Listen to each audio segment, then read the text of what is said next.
கவலை இல்லாம colour print பண்ணுங்க, அதுவும் மிக குறைஞ்ச விலையில. Epson eco tank printers. இது வெறும் ஃபேபுலஸ் இல்ல, இது டோட்டலி பிரிண்டபிளஸ். அதிமுக ஆட்சியில கழிவுநீர் கட்டமைப்பு உட்பட மாநகராட்சியில 1000 சதுரடிக்கு 37,800 ரூபாய். திமுக ஆட்சியில கழிவுநீர் கட்டமைப்பு டெபாசிட் பணி எல்லாம் சேர்த்து கிட்டத்தட்ட 1,08,000 ரூபாய். 37,800 எங்க, 1,08,000 எங்க? சிந்திச்சு பாருங்க. இனி கட்டடத்துக்கு அனுமதியே மாநகராட்சியில் வாங்க முடியாது. நகராட்சியிலே அப்படித்தான், பேரூராட்சியிலே அப்படித்தான். கட்டணத்தை அதிகரிக்க விட்ட அரசாங்கம் திமுக அரசாங்கம் என்பதை நேரத்தில் தெரிவித்து, அதோட வேதனை என்னன்னா, டாக்டர் நம்முடைய மரியாதைக்குரிய சகோதரி டாக்டரா இருக்கிறாங்க, அவருக்கு தெரியும். இன்னைக்கு நகையை திருடுவாங்க, பணத்தை திருடுவாங்க, இப்ப உடல் இருக்கிற உறுப்பை திருடுறாங்க. திமுக ஆட்சி உடல் இருக்கிற உறுப்பை திருடுகின்ற ஆட்சி தேவையா? யாரு? திமுக எம்எல்ஏ அவருடைய மருத்துவமனையில கிட்னி முறைகேடு நடைபெற்றதா? திமுக அரசாங்கமே அங்க போய் சோதனை செஞ்சு முறைகேடு நடைபெற்றது என்று அதை கண்டுபிடித்து இன்னைக்கு அறிக்கையெல்லாம் வெளியிட்டாங்க. ஆனா எந்த நடவடிக்கை எடுக்கல. ஏன்னா திமுக எம்எல்ஏ. ஆக அண்ணா திமுக ஆட்சி வந்த பிறகு இந்த ஏழைகள் கிட்னிய முறைகேடாக திருடிய சம்பந்தப்பட்டவர் மீது சட்ட நீதி. இது கேவலமான ஆட்சியில வறுமையின் காரணமா அவளுக்கு பணத்தாசை காட்டி ஏழையுடைய கிட்னியை திருடுகின்ற ஆட்சி தொடர வேண்டுமா? எவ்வளவு அயோக்கியத்தனம்! யாராவது நம்முடைய நண்பர்கள், இங்க வந்திருக்கின்ற கள நிர்வாகிகள், தொண்டர்கள், பொதுமக்கள் திமுக காரர் மருத்துவமனைக்கு சிகிச்சை பெற்றிருந்து அறுவை சிகிச்சை பெற்றிருந்தா தயவு செய்து உங்களுக்கு தெரிஞ்ச மருத்துவமனைக்கு போய் ஸ்கேன் பண்ணி பார்த்துங்க. ஏன்னா உள்ள உறுப்பு இருக்குதா தெரிஞ்சுக்கணும். அவ்வளவு மோசமான ஆட்சி தமிழகத்தில் நடைபெற்றுக் கொண்டிருப்பதை நாம் எண்ணி பார்க்க வேண்டும். எப்ப பார்த்தாலும் ஸ்டாலின் நிதி இல்லைங்கிறார். கார் பந்தை நடத்துறதுக்கு நிதி இருக்குது. அப்பா மேல அப்பா பெயர்ல பேனா வைக்கிறதுக்கு நிதி இருக்குது. எழுதாத பேனாவை நடுக்கடல கொண்டு வைக்க வேணுமா? யாருடைய பணம்? உங்களுடைய வரி பணம். இது தேவையா? உங்களுக்கு பேனா வைக்கணும்னு விருப்பப்பட்டா எழுதாத பேனாவை எங்க வச்சா என்ன? ஒரு 2 கோடி ரூபாயில உங்க அப்பா நினைவிடத்துக்கு முன்னாலே வைங்க, வேண்டாம் சொல்லல. அதற்கு போய் 82 கோடி ரூபாய் செலவு செய்யணுமா? யாருடைய பணம்? மக்களுடைய வரி பணம். இப்படி ஊதாரித்தனமாக செலவு செய்கின்ற அரசாங்கம் தேவையா? ஆக திட்டத்திற்கு பணம் இல்ல, பல திட்டங்கள் முடங்கி இருக்குது. அது மட்டுமல்ல, ஆட்சி முடிகின்ற தருவாய் இனி திமுக ஆட்சிக்கு வர முடியாது. அவள் தெரிந்து விட்டது, மக்களுடைய செல்வாக்கை இழந்து விட்டார்கள். அதனால இப்ப என்ன செய்யறாங்க? புதிய புதிய திட்டத்தை அறிவிச்சு அடிக்கல் நாட்டிட்டு இருக்கார். இதுக்கெல்லாம் எங்க நிதி? எந்த நிதியை நீங்க ஒதுக்கி இருக்கிறீங்க? வேண்டுமென்ற திட்டமிட்டு மக்களை ஏமாற்றி அடுத்து வருகின்ற தேர்தலிலே மக்களுடைய வாக்குகளை பெறுவதற்கு புதிய திட்டத்தை அறிவித்து அதுக்கு அடிக்கல் நாட்டிட்டு இருக்கிற முதலமைச்சர் அவர்களே, இனியும் மக்களை ஏமாற்ற முடியாது. ஏன்னா ஏற்கனவே நீங்க 5 லட்சம் கோடி கடன் வாங்கி வைத்து விட்டீர்கள். அது மட்டும் இல்ல, தேர்தல் அறிக்கையில குறிப்பிட்டாங்க, திராவிட முன்னேற்ற கழகம் ஆட்சிக்கு வந்தா அந்த அரசு ஊழியர்களுக்கு பழைய ஓய்வு திட்டத்தை நிறைவேற்றும் சொல்லி நிறைவேற்றினாங்களா? செவிலியர்கள் பணி நிரந்தரம் செய்ய சொன்னாங்க. பல கிட்டத்தட்ட ஒரு 10 நாளா போராடிட்டு வராங்க. கைது செய்து சித்திரவதை பண்றீங்க. ஏன் அவளுக்கு வாக்குறுதி கொடுக்கறீங்க? அவளை ஓட்டுகளை பெறுவதற்கு வாக்குறுதி கொடுத்தீங்க, ஆட்சிக்கு வந்தீங்க. 4 ஆண்டு காலம் ஆகுது. கொடுக்கப்பட்ட வாக்குறுதியை நிறைவேற்ற வேண்டும் என்றுதான் அந்த செவிலியர்கள் போராட்டம் பண்ணிட்டு இருக்காங்க. அப்படி செவிலியர்கள் போராட்டம் ஒருபுறம், அதோட அந்த இடைநிலை ஆசிரியர்கள் அவர் பணி நிரந்தரம் செய்யணுங்க, அதுவும் செய்யல. தூய்மை பணியாளர்கள் பணி நிரந்தரம் செய்யறேன்னு சொன்னீங்க, அதுவும் செய்யல. அவர்களும் போராட்டம் நடத்திட்டு இருக்காங்க. இப்படி தமிழகம் போராட்ட களமாக மாறிவிட்டது. இனி திரு ஸ்டாலின் அவர்களே, உங்களுடைய ஆட்சிக்கு சாவு மணி அடிக்கப்பட்டு விட்டது. நாட்டு மக்கள் அத்தனை பேருக்கு வெறுப்புள்ளாகிவிட்டார்கள் உங்கள் ஆட்சி காலத்திலே. நீங்கள் கொடுக்கப்பட்ட வாக்குறுதி முழுமையாக நிறைவேற்றவில்லை. அடுத்த ஆண்டு நடைபெறும் சட்டமன்ற பொதுத் தேர்தலில் அனைத்து இந்திய அண்ணா திராவிட முன்னேற்ற கழக தலைமையிலே அமைக்கப்படுகின்ற கூட்டணி 210 இடங்களிலே வெல்லும். அண்ணா திமுக தனி பெருமையோடு ஆட்சி அமைக்கும் என்று கூறி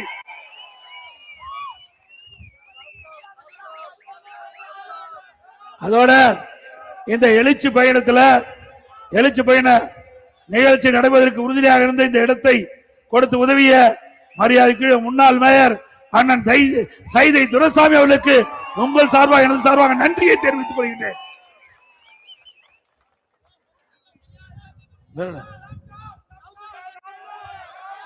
அங்க பேசிட்டேன். அதிமுக ஆட்சி வளர்ந்தவுடன் நிறுத்தப்பட்ட திட்டங்கள் தொடரும். லேப்டாப் மாணவர்களுக்கு வழங்கப்படும். அடுத்த ஆண்டு நடைபெறுகின்ற சட்டமன்ற பொதுத் தேர்தலில் அனைத்து இந்திய அண்ணா திராவிட முன்னேற்ற கழக கூட்டணி சார்பாக அதிமுக வேட்பாளர் நிறுத்தினா கட்டளைக்கு வாக்களிங்க. கூட்டணி வேட்பாளர் நிறுத்தினா அந்த கட்சியுடைய வேட்பாளருக்கு வாக்களிக்க வேண்டுமாய் அன்போடு இந்த நேரத்தில் கேட்கிறேன். மக்களை காப்போம், தமிழகத்தை மீட்போம். மக்களை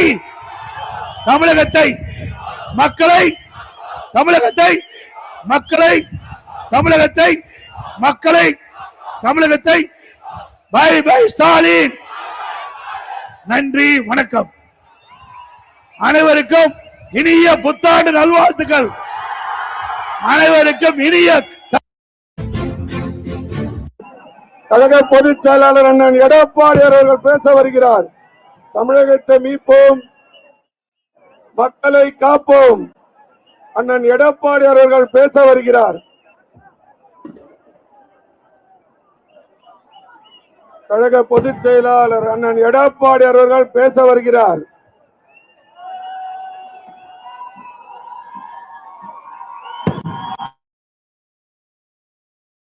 அண்ணன் எடப்பாடி அண்ணன் அவர்கள் பேச வருகிறார்.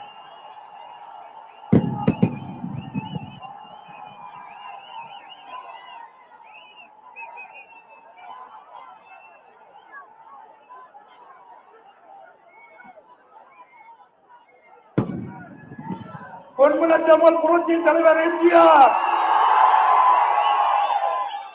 புரட்சி தலைவி அம்மா இருபெரும் தலைவர்களை வணங்கி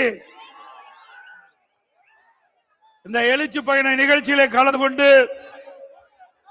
சிறப்பித்துக் கொண்டிருக்கின்ற நிகழ்ச்சிக்கு தலைமை தாங்கிக் கொண்டிருக்கின்ற முன்னாள் சட்டமன்ற உறுப்பினர் மாவட்ட கழக செயலாளர் அறிவிச்சார் திரு KP கந்தன் அவர்களே, இந்த நிகழ்ச்சியிலே பங்கு பெற்று சிறப்பித்துக் கொண்டிருக்கின்ற முன்னாள் ஆளுநர் மதிப்புக்கும் மரியாதைக்கும் உரிய டாக்டர் தமிழிசை சவுந்தரராஜன் அவர்களே, மற்றும் நிகழ்ச்சியிலே கலந்து கொண்டிருக்கின்ற முன்னாள் MP சகோதரர் டாக்டர் பி வேணுகோபால் அவர்களே, முன்னாள் MLA சகோதரர் K சிங்காரம் அவர்களே, மற்றும் நிகழ்ச்சியிலே கலந்து கொண்டு சிறப்பித்துக் கொண்டிருக்கின்ற பாரதிய ஜனதா கட்சியுடைய மாவட்ட தலைவர் திரு குமார் அவர்களே, பொதுச்செயலாளர் ஜெயபாஸ்கர் அவர்களே, கழகத்தினுடைய ஒன்றிய கழக செயலாளர்களே, நகர கழக செயலாளர், பேருக்குழு செயலாளர், பகுதி செயலாளர், வட்டக்கழக செயலாளர்களே, கிளைக்கழக செயலாளர்களே, கழகத்திலே பல்வேறு பொறுப்புகளை வைக்கின்ற நிர்வாகிகளே, கூட்டணி கட்சி சேர்ந்த தலைவர்களே, நிர்வாகிகளே, தொண்டர்களே, பெரியோர்களே, தாய்மார்களே, பத்திரிகையாளர், ஊடகங்களே, அத்தனை பேருக்கும் என்னுடைய முதற்க நன்றி கலந்த வணக்கம்.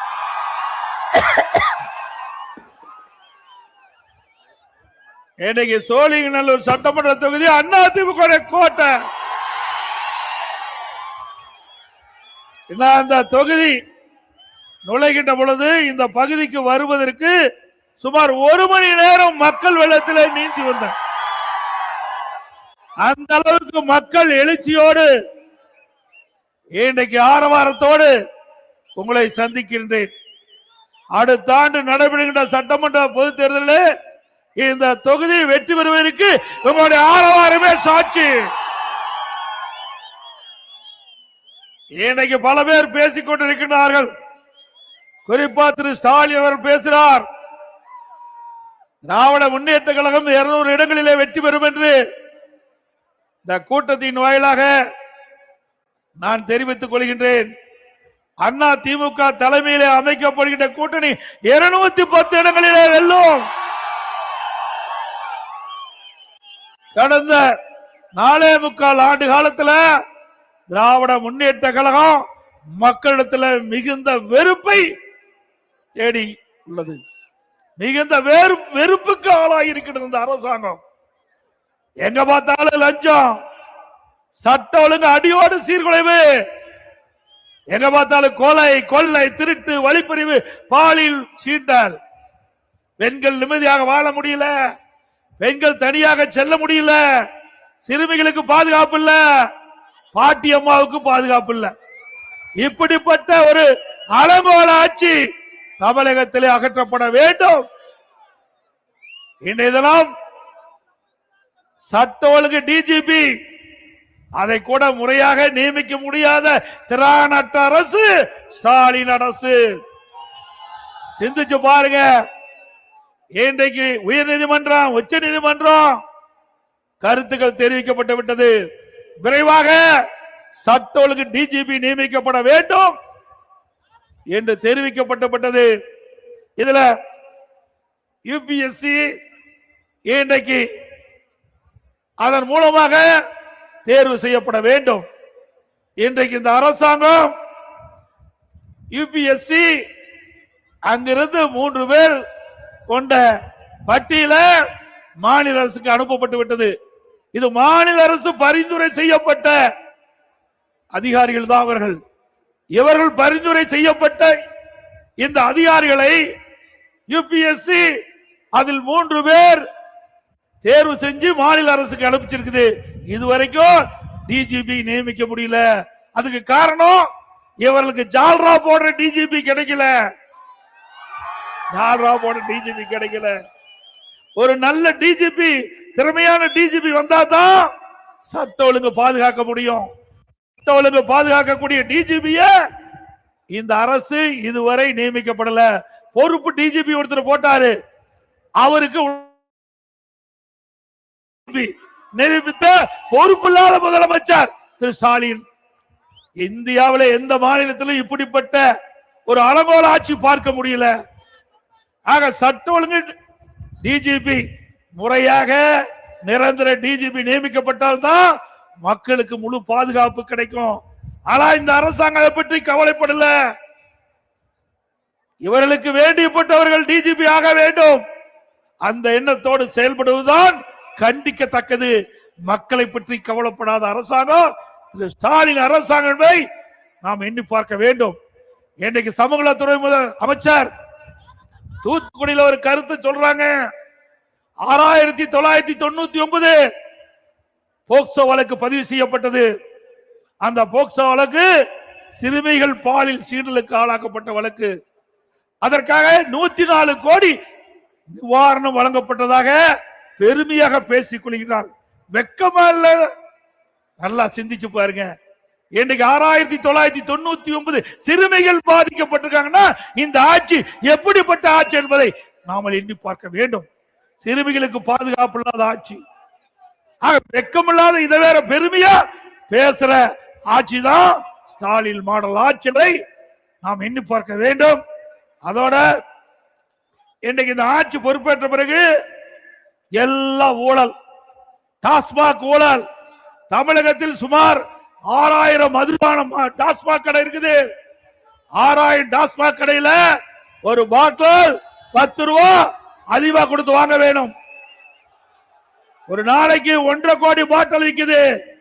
எவ்வளவு பாட்டில் விற்குது? 1.5 கோடி. ஒரு பாட்டிலுக்கு 10 ரூபாய்னா ஒரு நாளைக்கு 15 கோடி இந்த டாஸ்மாக் கடையிலிருந்து மட்டும் முறைகேடாக சம்பாதித்து மேலிடத்துக்கு அனுப்பிச்சிட்டு இருக்காங்க. மேலிட யாரு? ஸ்டாலின், திரு ஸ்டாலினுடைய குடும்பத்துக்கு அனுப்பிச்சிட்டு இருக்காங்க. ஒரு மாசத்துக்கு 450 கோடி, வருஷத்துக்கு இந்த 4 ஆண்டு காலத்துல 22,000 கோடி டாஸ்மாக் அந்த நிறுவனத்திலிருந்து மட்டும் இந்த 10 ரூபா பாட்டிலுக்கு அதிகமாகி கொள்ளையடித்த அரசாங்கம் திமுக அரசாங்கம். இந்த அரசாங்கம் தொடர வேண்டுமா?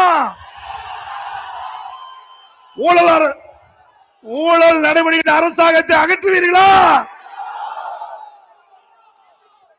அது மட்டுமல்ல, திராவிட முன்னேற்ற கழக அமைச்சரவையில் இருக்கின்ற ஒரு நிதி அமைச்சர் திரு பழனிவேல் தியாகராஜன் என்பவர் இப்ப வேற இலாக்காவுக்கு போயிட்டாங்க. அவர் ஆடியோ மூலமாக ஒரு செய்தியை பரப்பினார். 30,000 கோடி. என்னை விட உங்களுக்கு நல்லா தெரிஞ்சிருக்குது, எங்களை விட அதிகமா உங்களுக்கு தெரிஞ்சிருக்குது. ஏன்னா வலைதளத்தில் பரவி இருக்குது, தமிழ்நாடு முழுவதும் பரவி இருக்குது. 30,000 கோடி திரு சபரீஸ்வரர்களும் உதயநிதி வெல்லும் கையில வைத்துக் கொண்டு என்ன செய்வது என்று தெரியாமல் திண்டாடி கொண்டிருக்கிற செய்தி இந்த வலைதளத்தில் வந்திருக்குது. இதுவரைக்கும் முதலமைச்சர் இதற்கு வாய் திறக்கல. இப்படி கொள்ளையடிக்கின்ற ஆட்சி தேட வேண்டுமா? இன்றைக்கு பாத்தீங்கன்னா நகர்ப்புற உள்ளாட்சித்துறை காலி பணியிடங்களை நிரப்புவதில் மட்டும் 800 கோடி ஊழல் செய்திருக்கிறாங்க.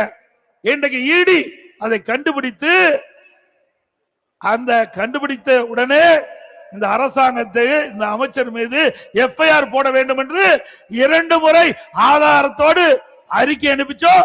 இன்னும் எஃப்ஐஆர் போடுவதற்கு இந்த அரசுக்கு மனமில்லை. அதிமுக ஆட்சி மலர்ந்தவுடன் இப்படிப்பட்ட அமைச்சர் மீது எஃப்ஐஆர் பதிவு செய்யப்படும், சட்ட ரீதியாக நடவடிக்கை எடுக்கப்படும். ஸ்டாலின் வெளிநாடு போனாரு, அங்க முதலீட்டை ஈர்க்க போகல, முதலீட செய்ய போயிருக்கிறார். அவர் வெளிநாடு போய்கின்ற பொழுது அண்மையில ஜெர்மன் நாட்டுக்கு போனாரு. அப்ப விமான நிலையத்திற்குள்ள நிருபர்களை சந்தித்து பேட்டி கொடுத்தார். அப்பொழுது 922 புரிந்துணர்வு ஒப்பந்தங்கள் போடப்பட்டது. அதன் மூலமாக 10,62,000 கோடி தொழில் முதலீட்டு ஈர்க்கப்பட்டது. அதனால சுமார் 32,81,000 பேருக்கு வேலை கிடைக்கப்பட்டது என்று ஒரு அறிவிப்பை வெளியிட்டு, அதுல 77 புரிந்துணர்வு ஒப்பந்தங்கள் நிறைவேற்றப்பட்டதா சொல்லியிருக்கிறார். அதுல 77% புரிந்துணர்வு ஒப்பந்தங்கள் நிறைவேற்றப்பட்டு சொல்றாரு. அப்படி 77% புரிந்துணர்வு ஒப்பந்தங்கள் நிறைவேற்றப்பட்டா சுமார் 25 லட்சம் பேருக்கு தமிழ்நாட்டில் வேலை கிடைச்சிருக்கணும். கிடைச்சுதா? பச்சை பொய். ஒரு புரிந்துணர்வு ஒப்பந்தம் போட்டா குறைந்தபட்சம் அந்த தொழில் நிறுவனங்கள் நிறுவதற்கு 3 ஆண்டிலிருந்து 5 ஆண்டு காலம் பிடிக்கும். நிலம் தேர்வு செய்ய வேணும், அதுக்கு தேவையான நிதி ஆதாரத்தை பெருக்க வேணும், அதற்கு தேவையான அனுமதிகள் வாங்க வேண்டும். இவ்வளவும் செயல்படுவதற்கு சுமார் 3 ஆண்டிலிருந்து 5 ஆண்டு காலம் பிடிக்கும். ஆனால் இன்றைய முதலமைச்சர் வேண்டுமென்றே திட்டமிட்டு மக்களை ஏமாற்ற, இளைஞர்களை ஏமாற்றுவதற்காக இப்படி ஒரு பச்சை பொய்யை சொல்லிய முதலமைச்சர் திரு ஸ்டாலின் என்பதை நாம் எண்ணி பார்க்க வேண்டும்.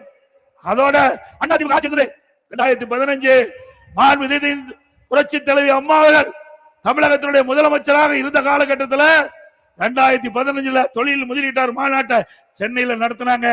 சுமார் 2,42,000 கோடி தொழில் முதலீடு ஈர்க்கப்பட்டது. 98 புரிந்துணர்வு ஒப்பந்தங்கள் போடப்பட்டது. இதில் 72% புரிந்துணர்வு ஒப்பந்தம் நடைமுறைக்கு வந்துட்டது. பல லட்சம் பேருக்கு வேலை கிடைச்சது. அதே வழியில் வந்து அம்மாவுடைய அரசு 2019 ஜனவரியில தொழில் முதலீட்டு மாநாட்டை நடத்தணும் சென்னையில. அதன் மூலமாக சுமார் 3,500,000 கோடி தொழில் முதலீட்டு ஈர்த்தோம். 304 புரிந்துணர்வு ஒப்பந்தம் போட்டோம். அதுல 27% நிறைவேற்றப்பட்டது. இன்னும் இப்பொழுது நிறைவேற்றப்பட்டு வருது. இந்த தொழிற்சாலை எல்லாம் கொண்டு வந்த அரசாங்கம் அதிமுக அரசாங்கம். அதன் மூலமா தான் வேலை கிடைச்சிட்டு இருக்குது. இன்னைக்கு ஸ்டாலின் பெருமையா பேசுறாருல்ல, அந்த பெருமைக்கு நாம் தான் காரணம். நாம விதை போட்டோம், செடி முளைத்தது, மரமாச்சு. இப்போ பூ பூத்து காயாயி பழத்தை இவர்கள் பறிச்சுட்டு இருக்கிறாங்க. இவர்கள் கொண்டு வந்த திட்டத்தினால தமிழ்நாட்டில் இருக்கின்ற ஏழைகளுக்கு, இளைஞர்களுக்கு வேலை கிடைக்கல.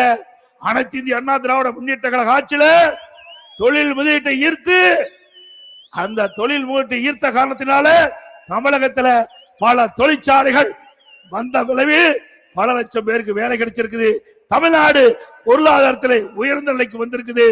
திராவிட முன்னேற்ற கழக ஆட்சியில தொழில் முதலீட்டு ஈர்த்ததா சொன்னாங்க. சட்டமன்றத்தில் நான் கேள்வி கேட்டேன், பத்திரிகையின் வாயிலாக அறிக்கை விட்டேன், ஊடகத்தின் வாயிலாக பேட்டி கொடுத்தேன். திரு ஸ்டாலினுடைய அரசாங்கத்தில் இருக்கின்ற தொழில்துறை அமைச்சர் அவர்களே, நீங்க வெள்ளை அறிக்கை விடுங்க.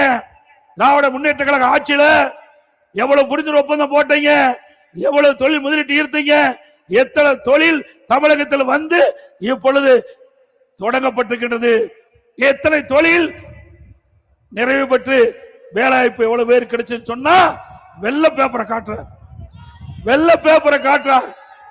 உண்மை அதுதான், ஒண்ணுமே நடக்கல, அதுதான் வெள்ள பேப்பரை காட்டிட்டாரு. உண்மைத்தான் சொல்லி இருக்கிறார்.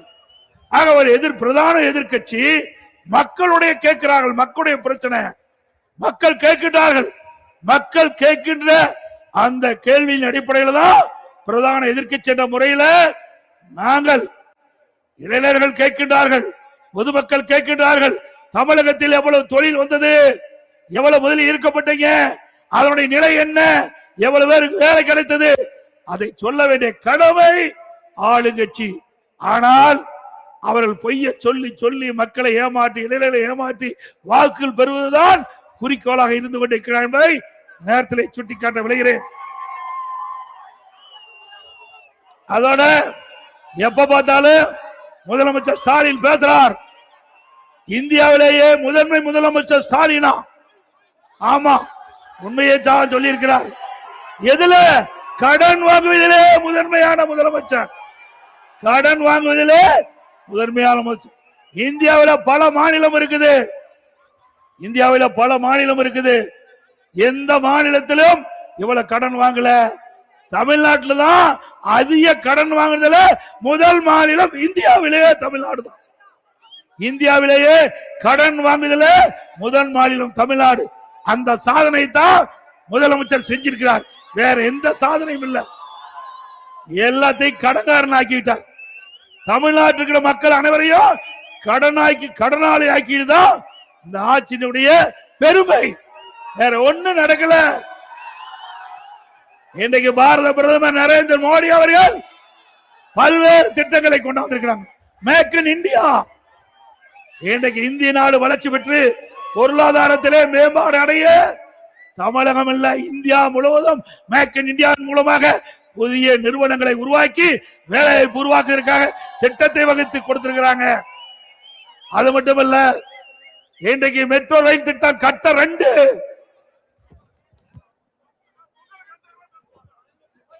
மெட்ரோ ரயில் திட்டம் கட்டம் 2 இந்தியாவிலேயே ஒரே திட்டத்திற்கு 63,000 கோடி எங்கேயும் கொடுக்கல.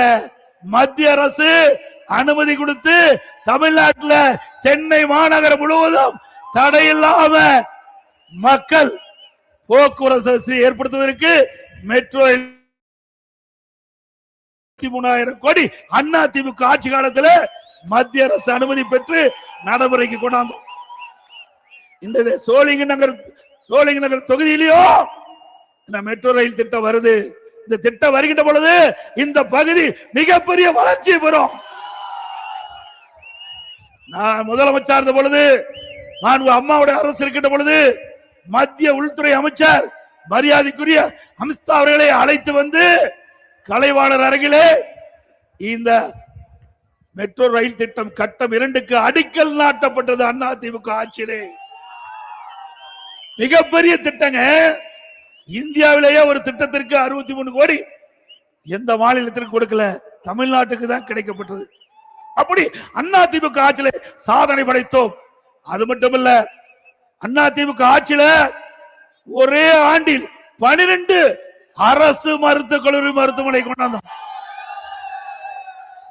மாண்புமிகு பாரத பிரதமரை சந்தித்து தமிழ்நாட்டு மக்களுடைய கோரிக்கை வைச்சோம். இன்னைக்கு தமிழ்நாட்டில் பல மருத்துவக் கல்லூரிகள் வேண்டும் என்று கேட்டோம். அதுல முதற்கட்டமா 12 அரசு மருத்துவக் கல்லூரி மருத்துவமனை தந்த பிரதமர் நரேந்திர மோடி அவர்கள். திராவிட முன்னேற்ற கழக அரசு வந்த பிறகு ஒரு அரசு மருத்துவமனை கொண்டாட முடிஞ்சதா? கொண்டாங்களா? அதுக்கு தில்லு திராணி தெப்பு வேணும். அண்ணா திமுக ஆட்சி கிட்ட பொழுது மத்திய அரசோடு இணக்கமா இருந்து தமிழ்நாட்டு மக்களுக்கு என்ன தேவை என்பதை உணர்ந்து மத்திய அரசிடம் கேட்டு 12 அரசு மருத்துவமனை கொண்டாந்தோம். மாண்புமிகு அம்மா இருக்கின்ற பொழுது 6 அரசு மருத்துவமனை திறந்து அனைத்து இந்திய அண்ணா திராவிட முன்னேற்ற கழகம் 10 ஆண்டு ஆட்சி காலத்தில் 2011 2021 வரை சுமார் 17 அரசு மருத்துவமனை கொண்டாந்து ஆயிரக்கணக்கான இளைஞர்களுக்கு மருத்துவ கல்வி கிடைக்க செஞ்சோம். இது அதிமுக சாதனை. 10 ஆண்டு அதிமுக ஆட்சி. அம்மா இருக்கின்ற பொழுது ஒரு சட்டக்கல்லூரி, அம்மாவுடைய அரசு, நான் முதலமைச்சர் இருந்த காலத்தில் அம்மாவுடைய அரசு 6 சட்டக்கல்லூரி கொண்டாந்தோம். ஆக 10 ஆண்டுல 7 சட்டக்கல்லூரியை திறந்து இன்றைக்கு ஏழை எளிய அடித்தட்டில் இருக்கிற மாணவர்களோட சட்டம் பயிலக்கூடிய வாய்ப்பை உருவாக்கி தந்தோம். 68 அரசு கலை மற்றும் அறிவியல் கல்லூரி 10 ஆண்டுல தமிழகத்தில் கொண்டாந்து இன்றைக்கு குறைந்த கட்டணத்தில் பட்ட படிப்பு படிக்கக்கூடிய சூழ்நிலையை நம்ம மாணவர்களுக்கு உருவாக்கி தந்தோம். பாலிடெக்னிக் கல்லூரி, ஐடி கல்லூரி, வேளாண்மை கல்லூரி, பொறியியல் கல்லூரி, கால்நடை மருத்துவக் கல்லூரி, ஆராய்ச்சி நிலையம் அத்தனையும் கொண்டு வந்தது அதிமுக ஆட்சி. ஆக கல்வியிலே புரட்சி மறுமலர்ச்சி ஏற்படுத்தியது அதிமுக அரசாங்கம். ஒரே ஆண்டு புரட்சி தலைவர் அம்மா இருக்கின்ற பொழுது 20,000 ஆசிரியர் ஒரே காலகட்டத்தில் சென்னைக்கு வரவழைத்து பணியாணை வழங்கிய அரசாங்கம் அதிமுக அரசாங்கம். ஆக கல்வியிலே அதிக நிதி ஒதுக்கீடு, பல துறை மாநிலத்தில் இருந்தாலும் கல்வி வளர்ச்சி பெற வேண்டும். ஒரு மாநிலத்தில் கல்வி எந்த அளவுக்கு வளர்ச்சி பெறுதோ அந்த அளவுக்கு பொருளாதார வளர்ச்சி பெறும். அந்த அடிப்படையில் தான் மாண்புமிகு அம்மா அவர்கள் தமிழகத்துடைய முதலமைச்சர் இருக்கின்ற பொழுது கல்விக்கு முன்னுரிமை கொடுத்தாங்க. கல்விக்கு அதிக நிதி ஒதுக்கீடு செய்யப்பட்டது. அதன் அடிப்படையில் தமிழகத்திலே கல்வி புரட்சி இருந்தது என்பதை எண்ணி பார்க்க வேண்டும். 2011 மாண்புமிகு அம்மா அவர்கள் தமிழகத்தினுடைய முதலமைச்சர் பொறுப்பேற்கின்ற பொழுது 100க்கு 32 பேர் தான் உயர்கல்வி படிச்சாங்க. 2019-20 மாண்புமிகு அம்மாவுடைய அரசு இருக்கின்ற பொழுது 100க்கு 52 பேர் உயர்கல்வி படிச்சாங்க. இது அதிமுக சாதனை. ஸ்டாலின் அவர்களே, எனக்கு சேலஞ்ச் பண்ணுங்க, நாங்க உங்களுக்கு சொல்றோம். இப்படி ஏதாவது ஒரு திட்டத்தை கொண்டாந்த இளைஞர்களுக்கு இன்னைக்கு தமிழ்நாட்டுக்கின்ற ஏழைகள், ஒடுக்கப்பட்டவர்கள், கிராமத்திலிருந்து நகர வரை சாதாரண குடும்பத்தில் பிறந்த மாணவ மாணவி, ஏழை குடும்பத்தில் இருந்த மாணவ மாணவி, அவர்கள் எல்லாம் உயர்ந்த கல்வி படிக்கக்கூடிய சூழ்நிலையை நாங்கள் உருவாக்கி தந்தோம். உங்களுடைய ஆட்சியில் இப்படி ஏதாவது திட்டத்தை கொண்டாந்து நிறைவேற்றப்பட்டிருக்குதா? அதே போல அம்பேத்கர் சட்டக்கல்லூரி இங்கதான் நான் கட்டி கொடுத்திருக்கோம். இந்த தொகுதியில் தான் கொடுத்திருக்கோம்.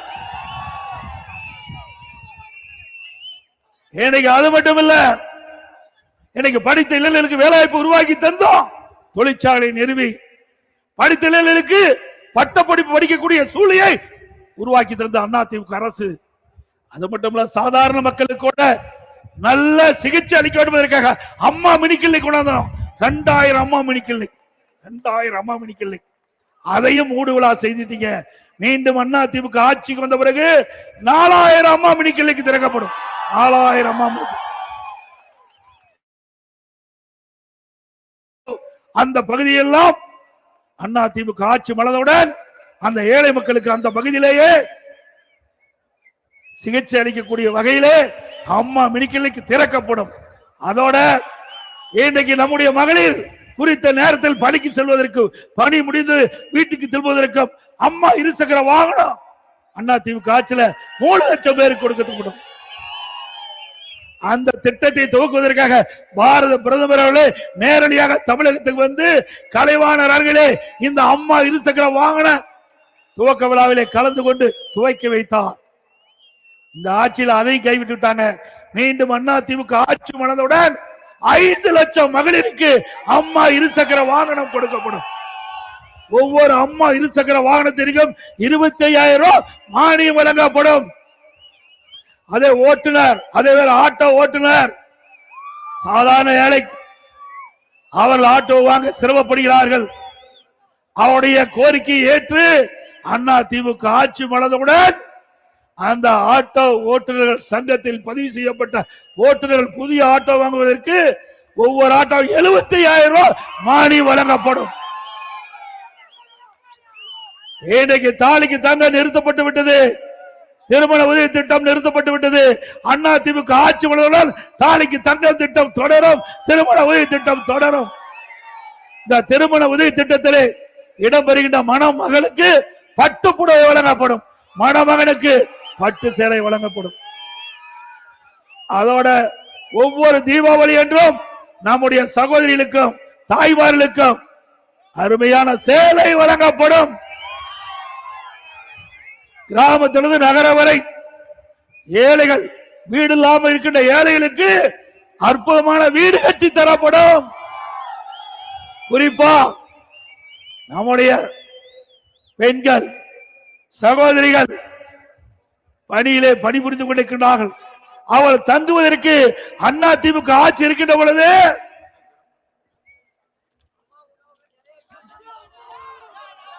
தனியார் அலுவலகத்தில் பணிபுரிகின்ற பெண்களுக்கு சென்னை, மதுரை, கோவை, திருச்சி 10 இடங்களில் அன்னை தெரசா மகளிர் தங்கு விடுதி கட்டிக் கொடுத்தோம். மீண்டும் அண்ணா திமுக ஆட்சி பண்ணவுடனே இந்த பக்கம் ஐடி நிறுவனம் அதிகமா இருக்குது. அந்த நிறுவனத்தில் பணிபுரிகின்ற நம்முடைய பெண்களுக்கு சகோதரிகளுக்கு விடுதிகள் கட்டி கொடுக்கப்படும். சோழிங்கநகர் பகுதியிலே ஆயிரக்கணக்கான பேர் தங்கக்கூடிய பாதுகாப்பு அம்சம் கூடிய விடுதி கட்டி கொடுக்கப்படும். அதோட அம்மா உணவகம் நிச்சயமாக கொடுக்கப்படும். ஏழைகள் வயிறார உணவு, தரமான உணவு குறைந்த விலையில கொடுக்கப்படும். வேண்டுமென்ற திட்டமிட்டு அண்ணா திமுக ஆட்சியில கொண்டு வந்த திட்டமிட்ட ஒரே காரணத்திற்காக இந்த திட்டத்தை இந்த அரசு படிப்படியா கைவிட்டுக் கொண்டிருக்கிறது. பல இடத்துல அம்மா உணவகத்தை மூடிட்டாங்க. பல இடத்துல அம்மா உணவகத்தில் பணிபுரிந்த பணியாளர்களுடைய எண்ணிக்கை குறைச்சிட்டாங்க. அம்மா உணவகத்திற்கு தேவையான பொருள் முழுமையா வழங்கல, தரமான பொருள் வழங்கல. மீண்டும் அண்ணா திமுக ஆட்சி வளர்ந்தவுடனே அம்மா உணவகத்துக்கு தரமான பொருள் வாங்கி கொடுக்கப்படும். தேவையான பணியாளர்கள் நியமிக்கப்படும். எல்லா இடங்களிலும் எங்கெங்க மக்கள் அதிகமாக இருக்கின்றார்களோ அந்த பகுதியிலும் புதிதாக அம்மா உணவகம் திறக்கப்படும்.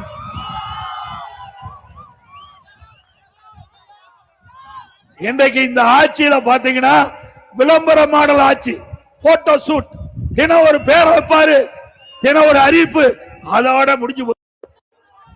பெயர் வைப்பதில் ஸ்டாலினுக்கு நோபல் பரிசு கொடுக்கலாம், பெயர் வைப்பில் நோபல் பரிசு கொடுக்கலாம்.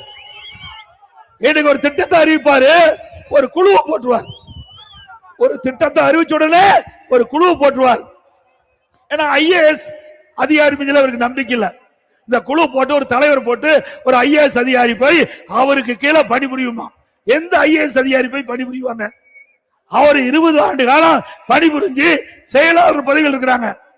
அப்படி செயலாளர் பதவியில் இருக்கும் போது அந்த ஒரு திட்டத்தை அறிவிச்சு அவருடைய துறையில அதுக்கு ஒரு குழு போட்டு தலைவர் போட்டா அவர் போய் பணி செய்வாரா? எல்லா பயிலையும் சுழிச்சு அப்படியே அப்படியே கிடப்புல கிடக்குது. சுமார் 52 குழு போட்டிருக்காங்க. 52 குழுவும் கிடப்புல கிடக்குது. இந்த ஆட்சியுடைய லட்சணத்தை பாருங்க. அது மட்டும் இல்ல, திரு ஸ்டாலின் அவர்கள் நிதி மேலாண்மை அதுக்கு ஒரு நிபுணர் குழு போட்டார், நிபுணர்களை நியமிச்சார். அந்த நிபுணர் குழு வெள்ளை அறிக்கை வேணும்னு கேட்டோம், இதுவரைக்கும் வெளியிடல. இந்த நிபுணர் குழு அமைச்ச பிறகுதான் அதிகமா கடன் வாங்கியிருக்காங்க. நிபுணர் குழு அமைக்கப்பட்டதுதான் தமிழ்நாட்டில் 5 லட்சம் கோடி கடன் வாங்கியிருக்கிறாங்க. அதோட முட்டுக்கிட்ட அளவுக்கு உயர்ந்து போச்சு அரிசி விலை. அண்ணா திமுக ஆட்சி இருந்ததை விட கிலோவுக்கு 25 கூடுதல். அதே போல எண்ணெய் விலை 1 லிட்டர் 60 ரூபாய் உயர்ந்து போச்சு. பருப்பு விலை சுமார் 70 ரூபாய் 1 கிலோவுக்கு உயர்ந்திருக்குது. இப்படி விலை உயர்ந்ததால் மக்கள் கடுமையா பாதிக்கப்பட்டிருக்காங்க. அதை பத்தி எல்லாம் கவலை இல்லை. அண்ணா திமுக ஆட்சி இருக்கின்ற பொழுது எந்த உணவுப் பொருள் விலை ஏறினாலும் உடனடியாக அதை கட்டுப்படுவதற்கு கட்டுப்பாட்டு நிதி என்று 100 கோடி ஒதுக்கி எந்த உணவுப் பொருள் இங்க அதிகமா விளைவிக்குதோ, எந்த உணவுப் பொருள் எந்த மாநிலத்துல குறைவா விலை இருக்குதோ அந்த கொள்முதல் செஞ்சு தமிழ்நாட்டுக்கு கொண்டு வந்து அந்த விலை உயர்வை தடுத்து நிறுத்தி மக்களுக்கு உதவி செய்த அரசாங்கம் அண்ணா திமுக அரசாங்கம். கட்டுமான பொருள். இன்னைக்கு கட்டுமான பொருள் பாத்தீங்கன்னா நீ வீடே கட்ட முடியாது. இந்த நகர பகுதியெல்லாம் மக்கள் வசிக்கிறாங்க, நடுத்தர மக்கள் அதிகமா வசிக்கிறாங்க, வீடு கட்ட முடியாது. அண்ணா திமுக ஆட்சியில இருந்ததும் திமுக ஆட்சியில் இருந்தும் எவ்வளவு விலை வித்தியாசம் பாருங்க. ஒரு யூனிட் எம்சாண்ட் அண்ணா திமுக ஆட்சியில 3000 ரூபாய், இப்போ 6000 ரூபாய் ஒரு யூனிட் எம்சாண்ட் விலை. அதாவது ஒரு யூனிட் ஜல்லி அண்ணா திமுக ஆட்சியில் 2000 ரூபாய், இப்போ 5500 ரூபாய் ஒரு யூனிட் ஜல்லி. ஒரு டன் கம்பி அண்ணா திமுக ஆட்சியில் 40000 ரூபாய், இப்போ ஒரு டன் கம்பி 65000 ரூபாய்க்கு விற்குது. ஒரு செங்கல் அண்ணா திமுக ஆட்சியில இருந்து 6 ரூபாயில இருந்து 8 ரூபாய், இப்போ 10 ரூபாயில இருந்து 13 ரூபாய்க்கு செங்கல் விற்குது. சிமெண்ட் ஒரு மூட்டை அண்ணா திமுக ஆட்சியில 240 ரூபாய், திமுக ஆட்சியில 350 ரூபாய் ஒரு மூட்டை சிமெண்ட். மரம் 200% விலையேறி போச்சு. இப்படி இந்த பொருள் எல்லாம் விலையேறி போச்சு. இதனால வீடு கட்ட முடியுமா? வீடு கனவுல கட்டிக்கலாம். இனி திமுக ஆட்சி இருக்கிற வரைக்கும் வீடு கட்டிக்கிட்ட எண்ணமே மக்களுக்கு வர முடியாது. அந்த அளவுக்கு விண்ணை முட்டுகின்ற அளவுக்கு விலை உயர்ந்து விட்டது.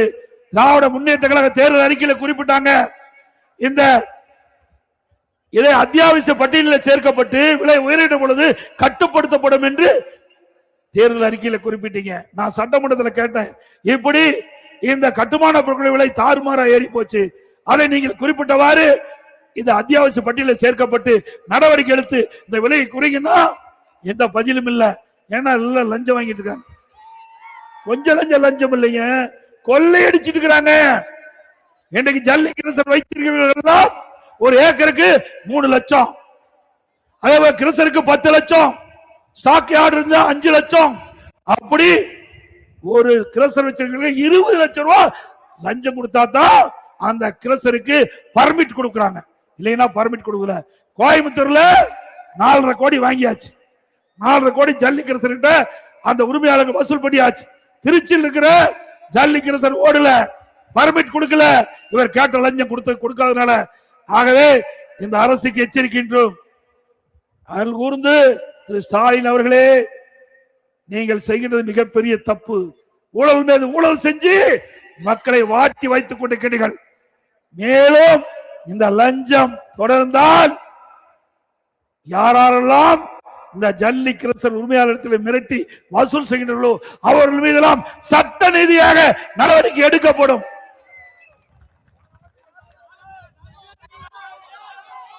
அது மட்டுமல்ல, இன்றைக்கு திராவிட முன்னேற்ற கழக ஆட்சிக்கு வருவதற்கு முன்பு மின் கட்டணத்தை உயர்த்த ஏற்ற மாட்டோம், சொத்து வரி உயர்த்த மாட்டோம் சொன்னாங்க. இப்ப செஞ்சாங்களா? மின் கட்டணம் 67% உயர்ந்து போயிட்டது. மாதந்தோறும் மின் கட்டணம் கணக்கிட்டு சொன்னாங்க, செஞ்சாங்களா? அதோட கடை வச்சிருந்தா பீக்கவர் டபுள் சார்ஜ் போடுறாங்க. அதோட வீட்டு வரி 100% உயர்ந்து போச்சு மாநகராட்சி, நகராட்சி பகுதி, பேரூராட்சி பகுதியில். அதோட இன்றைக்கு கடை வச்சிருந்தா 150% வரி.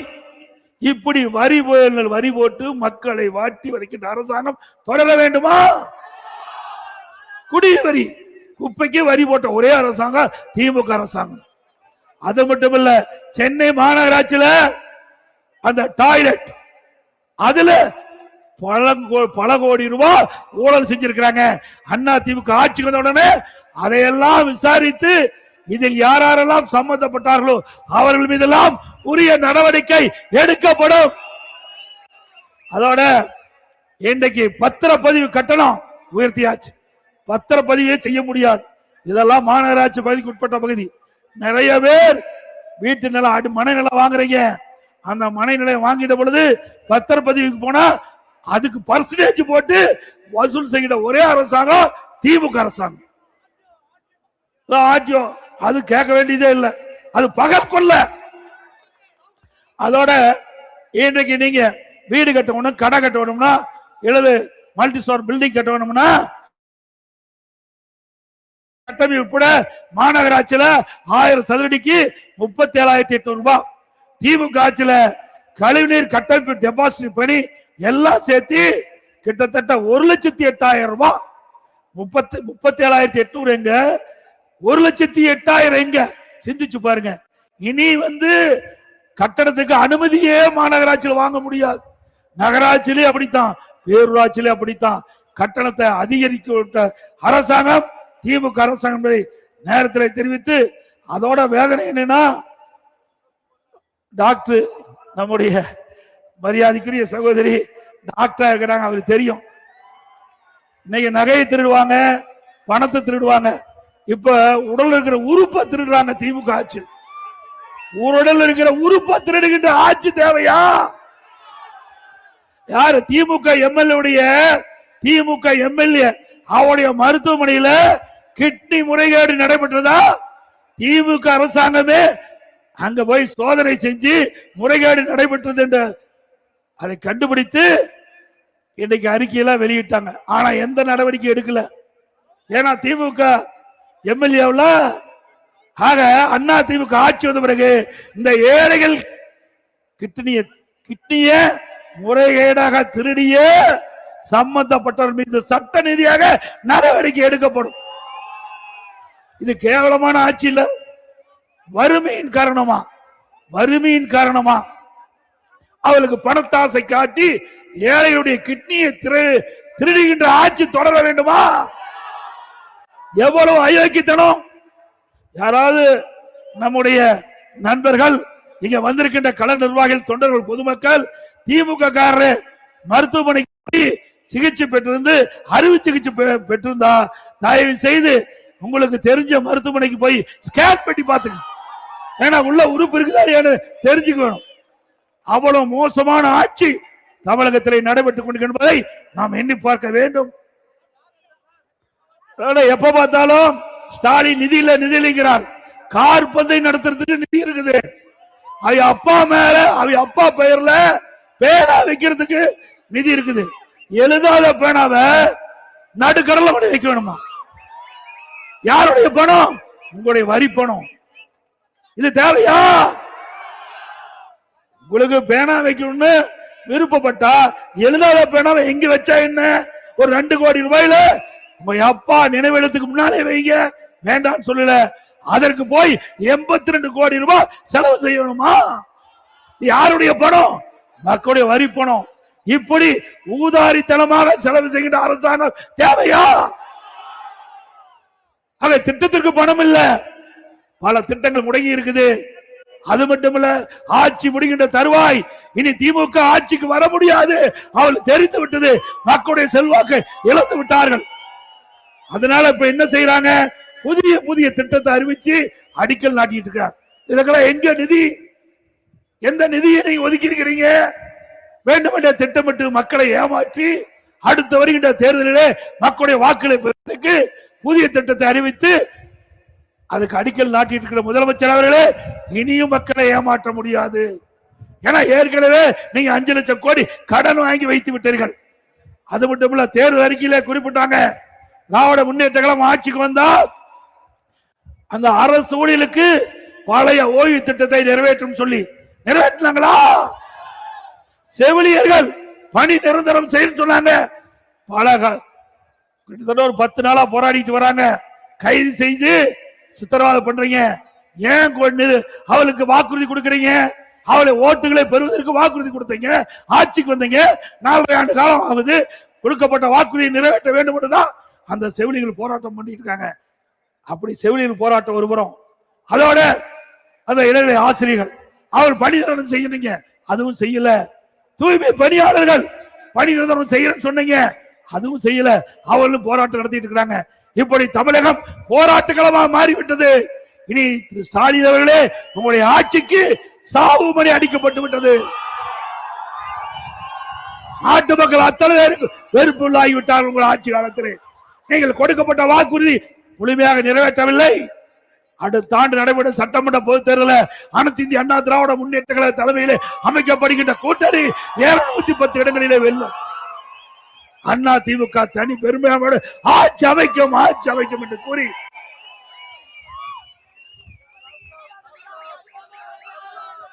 அதோட இந்த எழுச்சி பயண நிகழ்ச்சி நடைபெறுவதற்கு உறுதியாக இருந்த இந்த இடத்தை கொடுத்து உதவிய மரியாதைக்கு முன்னாள் மேயர் அண்ணன் சைதை துரைசாமி அவர்களுக்கு உங்கள் சார்பாக எனது சார்பாக நன்றியை தெரிவித்துக் கொள்கின்றேன்.